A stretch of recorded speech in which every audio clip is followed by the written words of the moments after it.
Caros amigos, bem-vindos a mais um episódio de Hoje no Mundo Militar. Neste vídeo falaremos sobre o que Nicolás Maduro poderá fazer na Venezuela após as eleições presidenciais do dia 28 de julho. Quem está acompanhando as notícias vindas da Venezuela está bem a par das graves tensões envolvendo as eleições presidenciais marcadas para o dia 28 de julho.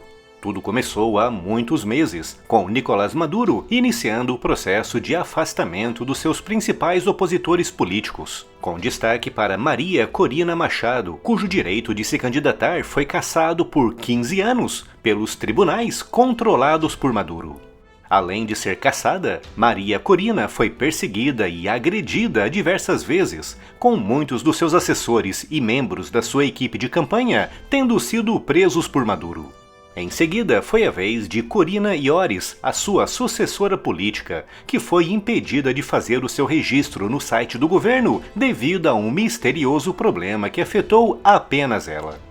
Outros candidatos de oposição também foram impedidos de participar em uma manobra clássica de regimes autocráticos e ditatoriais, exatamente como aconteceu nas eleições presidenciais na Rússia em março de 2024, com Putin vencendo com quase 90% dos votos após afastar todos os seus principais opositores. Mas, apesar de toda a perseguição, Edmundo González Urrutia conseguiu se candidatar, com Maria Corina, apesar de cassada, mobilizando a oposição venezuelana para apoiá-lo.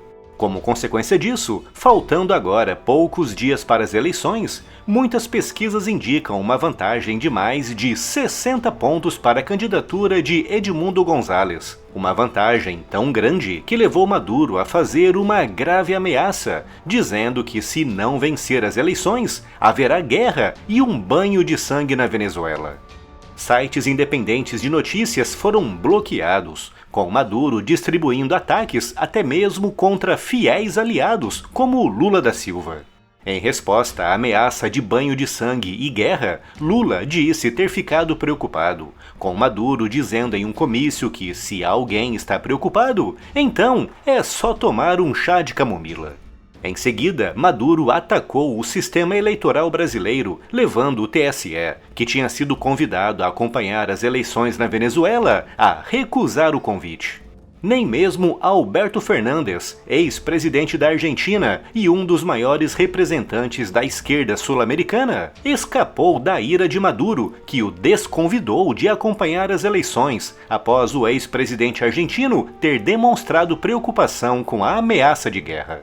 Antes disso, Maduro já tinha proibido observadores da União Europeia de acompanhar o processo eleitoral, o que significa que, neste momento, as eleições presidenciais na Venezuela decorrerão sem qualquer acompanhamento internacional independente. Com as pesquisas indicando a derrota de Maduro, o que poderá acontecer se ele efetivamente for derrotado nas urnas? Há vários cenários possíveis, com um deles sendo a pura e simples fraude eleitoral. É importante lembrar que Maduro controla integralmente o Tribunal Eleitoral venezuelano, responsável pela contagem dos votos, o que significa que, apesar das pesquisas indicarem que ele perderá as eleições, ele pode simplesmente dizer que ganhou. E se alguém contestar essa afirmação, ele poderá dizer que são mentirosos atacando o processo democrático. Nesse cenário, Maduro pode convocar as Forças Armadas para tomar o controle das ruas e abafar as manifestações, tudo com o pretexto de estar defendendo o resultado das urnas que, como eu disse, ele pode facilmente manipular. Mas, se as pesquisas realmente representarem o desejo popular, Maduro pode não conseguir manipular ou falsificar tanto os votos contrários à sua candidatura. Nesse cenário, o Tribunal Eleitoral, mesmo sendo controlado por ele, não teria outra opção a não ser anunciar a sua derrota, deixando Maduro com uma só hipótese: alegar que houve fraude da oposição e tomar o poder à força, que é justamente aquilo que ele prometeu, que seria um levante militar e uma guerra para impedir a vitória da oposição. Como eu disse em um vídeo recente aqui no canal, Nicolás Maduro conseguiu aparelhar totalmente as Forças Armadas venezuelanas. além de ter distribuído inúmeras promoções, convertendo a Venezuela no país com o maior número de generais no mundo, Maduro envolveu seus comandantes e oficiais no Cartel de los Soles, uma organização acusada de enviar centenas de toneladas de drogas para os Estados Unidos através do Caribe.